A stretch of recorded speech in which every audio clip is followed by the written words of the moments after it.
வெற்றிவேல் முருகனுக்கு அரோகரா. முருகபெருமானை நினைக்கக்கூடிய அத்தனை உள்ளங்களுக்கும் இந்த ஆடி மாதம் பல அற்புதங்கள் நடக்கப் போகிறது. பொதுவாக முருகன் எல்லா மாதங்களிலும் பல அவதாரங்கள் எடுக்கிறார். ஒவ்வொரு ரூபமாக நமக்கு காட்சி கொடுக்கிறார். முருகனை ரொம்ப பிடிச்சிக்கணும். முதல்ல சோதிப்பான். ரொம்ப விளையாட்டு பிள்ளை. ஆனால் முருகனை ரொம்ப நேசிக்க முருகனுடைய அனுகிரகம் நமக்கு பரிபூர்ணமாக கிடைக்கும். நம்ம இந்த உலகத்தில் எல்லாரும் பண்ணுற பெரிய தப்பு என்னென்னா, கோவிலுக்கு போனோம் அப்படின்னா முருகா எனக்கு அதை கொடு இதை கொடு அப்படின்னு கேட்டுகிட்டே இருக்கும். எதையும் கொடுக்க வேண்டாம். நீ என்ன கொடுக்கணும்னு நினைக்கிறியோ நீ கொடு. நீங்கள் வீடுகளில் பார்த்துருக்கீங்களா? நம்ம நிறைய பேசுவோம் எல்லாரும், எனக்கு கடவுள் எதுவுமே நான் சொல்கிறத கேட்க மாட்டுறாரு, இந்த காலம் நான் சொல்கிறத கேட்க மாட்டேங்குது, ஆண்டவன் நான் சொல்கிறத கேட்க மாட்டேங்கிறான், நான் பேசுகிறதே ஆண்டவன் செவி கொடுத்து கேட்க மாட்டேங்கிறான். சொல்கிறோமா இல்லையா? ஒரு நிமிஷம் யோசித்து பார்ப்போம். வீட்டு தலைவர், எந்த வீட்டிலையாவது வீட்டு தலைவர் சொல்லி தலைவி கேட்பாங்களா? வீட்டு தலைவர் சொல்லி குழந்தைங்க கேட்குறாங்களா? வீட்டு தலைவி சொல்லி தலைவர் கேட்குறாரா? வீட்டு தலைவி சொல்லி குழந்தைங்க கேட்குறாங்களா? அப்படி கேட்குறதா இருந்தால் கேட்குற மாதிரி நடிக்கும், அப்புறமா அது செய்கிறது தான் செய்யும். நம்ம படைச்சதே நம்ம சொல்கிறத கேட்க மாட்டேங்குது. நம்மளை படைச்ச ஆண்டவன் சொல்கிறத நம்ம கேட்போமா? அவனுக்கே நம்ம ஆர்டர் போடுறோம். அவன் சொல்கிறான், உனக்கு வயசு இது தாண்டா ஆகுது, இந்த வயசில் நான் உனக்கு இதை கொடுக்குறேன், அடுத்த வயசு வரும்பொழுது உனக்கு எல்லாம் தரண்டான்றான். நம்ம என்ன நினைக்கிறோம்? எனக்கு இப்பயே வேணும், எனக்கு எப்பெல்லாம் ஆசை வருதோ அப்போல்லாம் என்னோடய லைஃப் ஆரம்பிச்சிடுது. இப்படி தானே எல்லோரும் நினைக்கிறோம். 20 வயசு பையனுக்கு ஆசை என்னவாக இருக்கும்? நல்லா படிக்கணும், நல்ல இடத்துல வேலைக்கு போகணும், இதுதான் ஆசை இருக்கும். 20 வயசு பையன் கல்யாணம் பண்ணிக்கணும்னு ஆசைப்பட்டா கடவுளே கன்ஃபியூஸ் ஆகுறானா இல்லையா? 20 வயசு பொண்ணு என்ன ஆசைப்படணும்? நல்லா படிக்கணும், அவ்வளோதானே. நல்ல வேலைக்கு போகணும், நல்ல சம்பாதிக்கணும். நமக்கு அழகு வருமானம்தான், சம்பாத்தியம். சில பிள்ளைகள், பெண் பிள்ளைகள்லாம் பார்க்கும்போது ஐபிஎஸ்ஸாக இருப்பாங்க, ஒரு போலீஸ் கலெக்டராக இருப்பாங்க. அடிக்கடி நிறைய இந்த வாட்ஸ்அப்பில் ரீல்ஸ் எல்லாம் பார்க்குறோம். இந்த கலெக்டர் நடந்து வரும்போது எல்லோரும் எழுந்து நிற்பாங்க. அதை பார்க்கும்போது நமக்கே பிரமிப்பாக இருக்கும். 10,000 பிள்ளையில் ஒரே ஒரு பிள்ளை கலெக்டர் ஆகுது. இன்னும் சொல்லப்போனால் 1000ல் 1 இல்லை, 1,00,000ல் 1 தான். இப்போ 1,00,000 பேர் என்ன பண்ணுறோம்? எல்லாரும் வாழ்க்கையில் சிரமப்படுறோம். ஆண்களும் அப்படிதான். அரசாங்க பதவிகள் 1000 கொட்டி கிடக்கும். ஆனால் அதில் தேர்ந்தெடுக்கப்படக்கூடியவர்கள் ஒரு சிலர் தான் இருப்பாங்க. அப்போ என்னன்னா, நம்ம எல்லாருமே லைஃப்பில் நம்ம வேறு ஒரு எதிர்பார்ப்புகள் போய்கிட்டு இருக்கு. ஆண்டவன் நினைக்கிறது நம்ம யாரும் நினைக்கிறது இல்லை. அதனாலேயே நம்ம எல்லாம் கஷ்டப்படுறோம், வருத்தப்படுறோம்.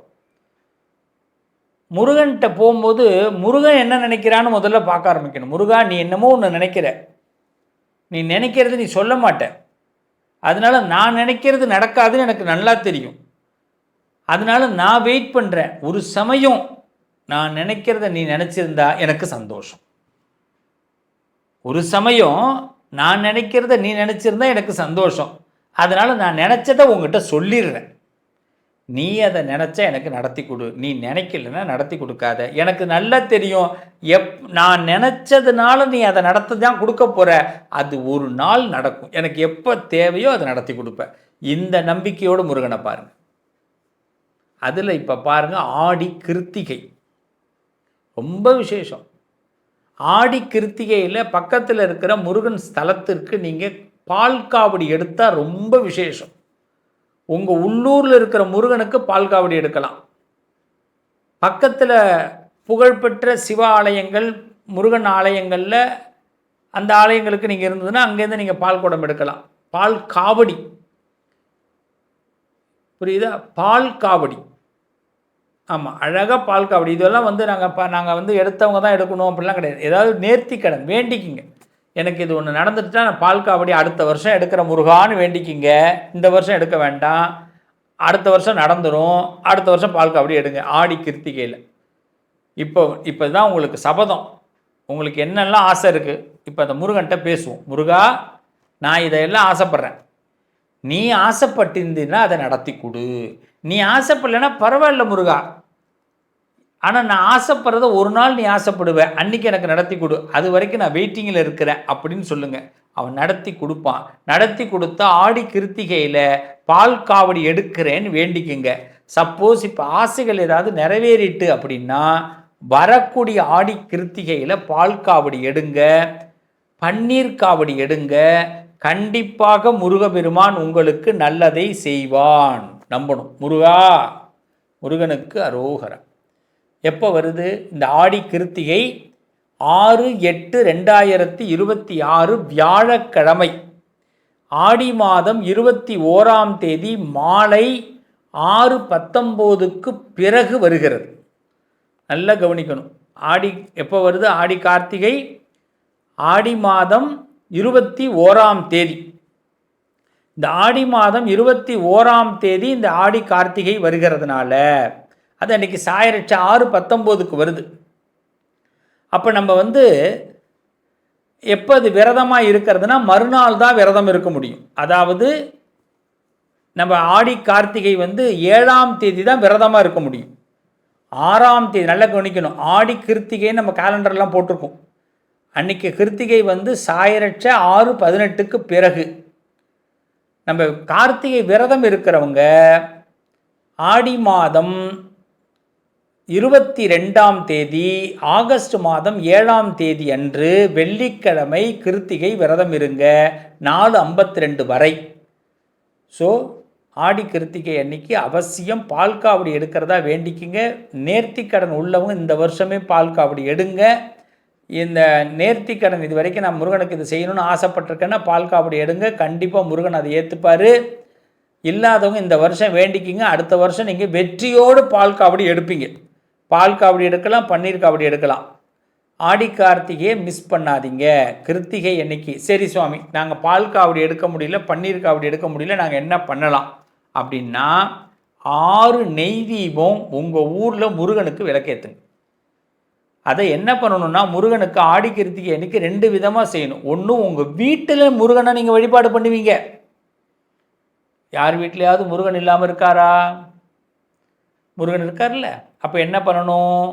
வீட்டில் அன்னைக்கு சாயரட்ச, அதாவது 6ஆம் தேதி சாயரட்ச 6:19க்கு பிறகு, நான் பேசுகிறது நல்லா கவனிங்க. ஆடி 21ஆம் தேதி ஈவினிங் சாயரட்ச வியாழக்கிழமை, 6ஆம் தேதி வியாழக்கிழமை உங்கள் வீட்டு பூஜை பண்ணிவிட்டு வீட்டில் முருகனுக்கு ஒரு தட்டில் இந்த கிருத்திகைக்கெலாம் கார்த்திகை மாத கிருத்திகைக்கு விளக்கேற்றுவோம்ல, அதுமாரி 6 விளக்கு நெய் விளக்கு ஏற்றி முருகனுக்கு தீபாராதனை காட்டி அந்த விளக்கை சுவாமிகிட்ட வைங்க.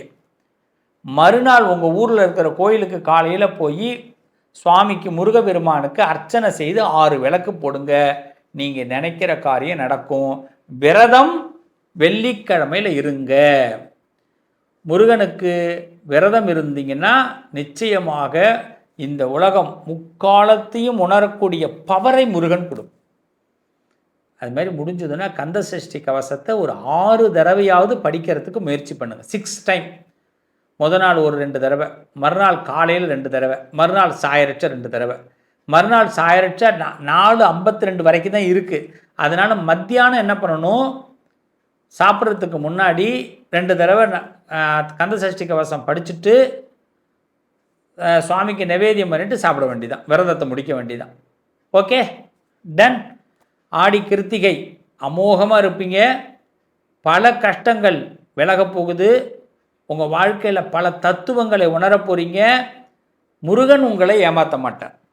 முருகனை எப்படி வழிபாடு பண்ணணும்னு அழகாக சொல்லி கொடுத்துருக்குறேன். செய்யுங்க, நல்லது நடக்கும். மீண்டும் அடுத்த ஒரு விரதத்தோடு உங்களை சந்திக்கிறேன். வாழ்க வளமுடன். அமோகமாக இருக்கணும். உங்கள் அதிர்ஷ்டத்திற்கான தீர்வு: கல்வி, பதவி, யோகம், தொழில் வளர்ச்சி பெருக. ஜாதகம், வாஸ்து, திருமண பொருத்தம் பார்க்கவும், பிரசன்னம் கேட்கவும். Positive lion doctor Sivasri Manikanda Sivam. தொடர்பு கொள்ள வேண்டிய வாட்ஸ்அப் எண் 790413 7178.